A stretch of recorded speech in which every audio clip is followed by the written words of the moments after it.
Et bienvenue, traileuses, trailers, runneuses, runners, dans ce nouvel épisode du 5 km à l'Ultra Trail, podcast qui partage des conseils pour que vous puissiez courir et atteindre vos objectifs personnels dans la course à pied. Allez, on teste le son, fort et clair, oui, ça doit être bon. Je teste, parce qu'en ce moment, je suis pas à l'abri de faire des bêtises. Je suis pas encore en forme, ça s'entend encore. Pourtant, je suis pas pris de la gorge. J'ai juste un manque d'énergie globale et je continue en fait ma petite maladie là, tranquille. J'espère qu'elle va vite s'arrêter, mais c'est vrai que là, je suis tout flagada.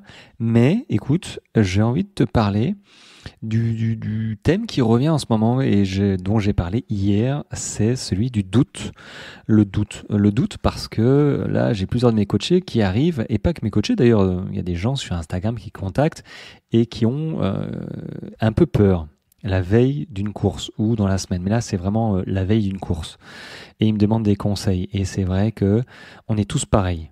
Moi, je juge pas parce que je suis comme tout le monde. On est tous à avoir les chocottes. Alors, il y a différents, évidemment, niveaux dans le fait d'avoir les chocottes, d'avoir peur, d'avoir des doutes sur sa préparation, sur est-ce que j'ai pas fait trop dur, trop long, trop machin, est-ce que j'ai pas oublié quelque chose, enfin, ce genre de choses. Plus tu vas courir, plus tu vas expérimenter, plus tu auras des doutes qui seront un petit peu différents. Là, moi, par exemple, sur une course classique, mais un ultra normal de 160 km, même avec du dénivelé, en fait, surtout avec du dénivelé, je préfère, j'ai pas vraiment de doute sur ma capacité à terminer. Maintenant, je me ferme pas la porte non plus à devoir abandonner parce que je sais pas, je me suis tordu la cheville, une blessure, tu vois. Maintenant, comme sur la Volvic, je m'interdis pas que mon plan ne se passe pas comme prévu. J'avais pas prévu de mettre 56 heures sur la Volvic avec Olivier. Sur mes 225 km, 56 heures, bon, ça fait un petit peu beaucoup. Je crois que j'avais estimé entre 40 et 50 heures. Bon, ça c'était avant, mais après il faut faire avec. De toute manière, on n'a pas le choix, on va pas accélérer parce que on avait estimé un temps et qu'on veut se tenir à ce temps. Si tu arrives à accélérer, c'est que tu en avais encore sous la godasse. Mais généralement, c'est qu'on est peut-être hors de forme, tout simplement. Donc c'est vrai que les doutes évoluent avec l'expérience. Mais n'empêche que c'est vrai que quand on commence, quand on démarre, quand on n'a pas encore 5 ou 10 ans d'expérience derrière soi, les doutes d'avant-course sont forcément là. Et du coup, j'en ai fait un post et un réel hier matin, donc. Et alors, j'ai fait un post, et sur le post, écoute, je vais te lire ce que j'ai marqué, une phrase qui résume, je trouve, un petit peu ce que représente le doute.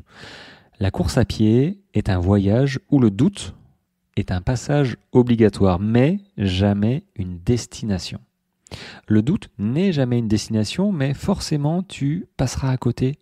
Ce sera ta meilleure amie ou ton meilleur ami avant ta course. Peut-être sur le début, peut-être pendant, mais jamais sur la fin.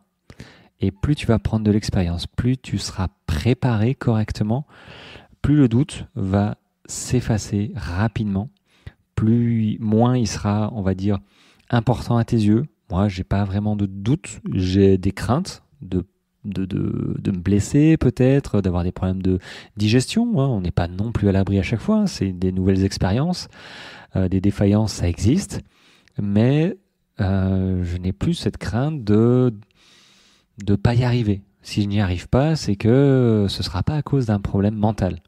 Ce sera à cause d'un problème physique. Voilà.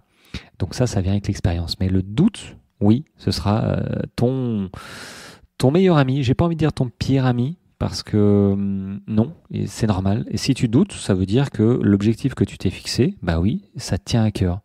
Et donc c'est normal. L'un va avec l'autre. Il n'y a pas moyen d'y passer. Maintenant, avec l'expérience et la préparation, il y a moyen, effectivement, de lui faire taire un petit peu, de lui donner moins d'ampleur que ce qu'on voudrait, notamment quand on débute sur une nouvelle course qui fait un petit peu peur. Peut-être, je pense à des 60 km. La première fois, il y en a qui font des steps qui passent de 20 km trail à 90, tu vois. Et là, je dis, wow, effectivement, là, tu vas un petit peu dans l'inconnu. Mais avec la préparation, le doute, oui, il est là, c'est sûr. C'est sûr, sur des steps comme ça, le doute, il est forcément là. Et je préfère que tu aies ce doute que pas du tout. Hein, si tu t'engages sur un 20 km, enfin que tu t'engages du 20 km par exemple à un 40 ou un 60, pour dire minimum, hein, et que tu n'as pas de doute, bah, j'ai envie de dire, mon gars, bah, écoute, je pense que tu as un problème. Si tu ne doutes pas, tu n'as pas peur, c'est que tu es un petit peu kamikaze. Je serais bien curieux de savoir comment s'est passée ta préparation, tu vois. Bon, bah, ça c'est en aparté. Donc le doute, c'est quelque chose de bien. Et j'ai donné du coup 3 conseils qui permettraient, à mon sens, de limiter voilà, ce doute, de t'en servir pour pas que ces doutes se transforment en peur, tu vois. Il faut pas que ça devienne euh, une peur paralysante. T'as envie de vomir, t'es pas bien, tu tombes dans les pommes avant de partir. Non, non, non, non. Il faut absolument pas. Il faut que ça reste un moment de sport, un moment de joie. Et oui, on se met en danger, effectivement. On sort de notre zone de confort, hein, à tenter, à courir. On serait évidemment, j'allais dire mieux, mais ce serait plus sécure dans notre canapé, hein, c'est sûr. Hein. On risquerait rien là. Hein. Peut-être une entorse du doigt sur la télécommande, mais de la télé. Mais donc oui, on se met en danger. C'est ça l'excitation de ce sport. Hein. Mais c'est pas parce qu'on se met en danger qu'il faut oublier toutes nos heures d'entraînement et surtout se mettre dans un état où on n'arrive plus à gérer. Voilà, on vomit, on n'est pas bien, enfin bref, tous les symptômes possibles, imaginables et inimaginables, je vais y arriver, je crois que j'ai mangé le mot. Donc voilà, j'ai proposé 3 conseils. Le premier conseil, c'est et il est hyper important je trouve, de visualiser ta réussite. Imagine-toi franchissant la ligne d'arrivée, voilà, évidemment avec fierté et satisfaction. Bon, on pleure si tu veux, mais tu franchis cette ligne d'arrivée avec le sourire, avec la banane, avec ce sentiment du travail accompli. Ouais, il faut absolument visualiser cette étape-là de la ligne d'arrivée. Ensuite, oui, il faut aussi s'imaginer, s'imaginer proprement hein, à chaque étape du parcours, là où les étapes seront un petit peu difficiles. Peut-être s'imaginer dans les stands de ravitaillement, peut-être sur notre chaise, un peu la tête dans le vague, froid. Voilà, peut-être. Hein, s'imaginer les pieds dans l'eau parce qu'on est obligé de traverser un ruisseau. Zut, qu'est-ce qu'on va faire? Est-ce qu'on change de chaussures? S'imaginer tout plein de trucs, se visualiser, se projeter, notamment dans les émotions. Qu'est-ce que je ressens? C'est pas juste se voir arriver sur la ligne d'arrivée, c'est qu'est-ce que je ressens au moment sur cette ligne d'arrivée. Donc, ça demande un petit travail avant, mais ça peut être fait, on va dire, 1 heure avant la course, en cas si vraiment tu as des doutes. Mais c'est vrai que c'est mieux de le faire quelques semaines avant ou la dernière semaine. Il faut vraiment que tu t'imagines et ça permet de transformer ton doute en confiance et de prévoir l'imprévisible. Voilà, même si l'imprévisible est tellement vaste qu'on ne peut pas tout prévoir, sinon ce serait trop facile. Mais du moins de limiter les choses qui pourraient, généralement elles sont communes, hein, qui pourraient nous faire abandonner. Hein, on a froid, on a froid, on n'a pas prévu, on a faim, on est fatigué, j'ai pas prévu, j'arrive au, je sais pas, 80e kilomètre, je suis fatigué, j'ai mal aux jambes, je vais arrêter. Si t'as pas visualisé ce moment-là où tu sais que tu serais dans le dur, à partir de 80 km, t'es dans le dur. Si t'as pas visualisé, que tu t'es pas préparé en disant ok, tu seras dans le dur, c'est prévu, c'est pas une surprise, mais tu ne t'arrêtes pas sauf si t'es blessé. Tu peux aller boire une soupe chaude, tu peux voilà laisser un mot que ta famille pardon t'a laissé un mot, bah tu déballes le mot et tu le lis, toi te réchauffer en fait le corps et l'âme en même temps. Donc il y a plusieurs moyens, mais ça se prévoit, tu peux pas prévoir ça sur le moment parce que t'es plus tout à fait apte sur le moment. Vraiment pour réfléchir, hein. Moi je me vois sur mes chaises, à un moment je me suis dit au dernier ravito, j'ai perdu 30 minutes, je sais pas ce que j'ai fait, je crois que je suis resté assis sur ma chaise, j'avançais à 2 à l'heure, ouais je sais ça, le cerveau il tourne au ralenti, t'es là, ok, voilà, tu perds trop de temps, mais bon, Donc visualiser ta réussite, c'est quelque chose d'essentiel. Ensuite, concentre-toi sur ta préparation.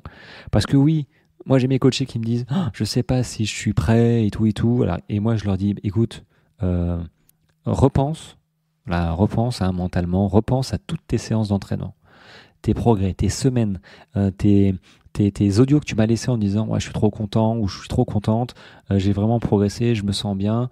Voilà, il faut absolument se raccrocher et se dire ok, on oublie en fait, on oublie tout ce qu'on a fait avant, et on se focalise sur l'objectif qui arrive et on se focalise sur nos doutes, alors que il y a tout le plus dur en fait, c'est la préparation, parce que la course finalement c'est une finalité qui vient sanctionner entre guillemets ou valider. Pour moi c'est presque la même chose, mais c'est vrai que sanction ça fait échec, mais qui vient valider une préparation. Voilà. Donc il faut pas tout effacer, mais il faut surtout y penser, y repenser en disant non, quand même, ok. Je me suis entraîné, j'ai fait, je me suis visualisé, j'ai fait 8 semaines, 12 semaines, 16 semaines d'entraînement, donc ça c'est fait, non, je suis bon. Donc il faut se focaliser sur ce que tu contrôles, sur ce que tu as fait, c'est-à-dire tes efforts, ta stratégie et forcément ta détermination à travers tes séances. Maintenant, troisième conseil que j'ai donné, c'est de respirer. Respirer, la respiration. Alors, le conseil que j'ai donné, c'est, écoute, si vraiment tu es stressé, tu es dans un état, tu sens que c'est pas normal, tu t'es pas bien, avant ta course, écoute, prends-toi 2 minutes et pratique juste une respiration simple. Tu fermes les yeux, tu inspires lentement par le nez et tu expires doucement par la bouche. Tu fais ça pendant 1 à 2 minutes et ça va t'apaiser. Voilà. Ça, c'est un petit exercice de respiration que j'ai vu faire aussi par un trailer dans un col. Il s'est allongé, il a respiré. Je dis, ah ouais, c'est pas mal aussi de faire ça pendant. Il y a des moments où on a besoin de se recentrer, de se calmer, de s'apaiser. Et tu verras qu'avec un petit exercice comme ça prend pas longtemps, ça permet de, ok, ça reste que du sport. Je suis ok, j'ai des doutes, c'est normal, mais une fois que c'est lancé, ce sera parti. Tu vois, c'est le stress d'avant de monter sur scène, tu vois.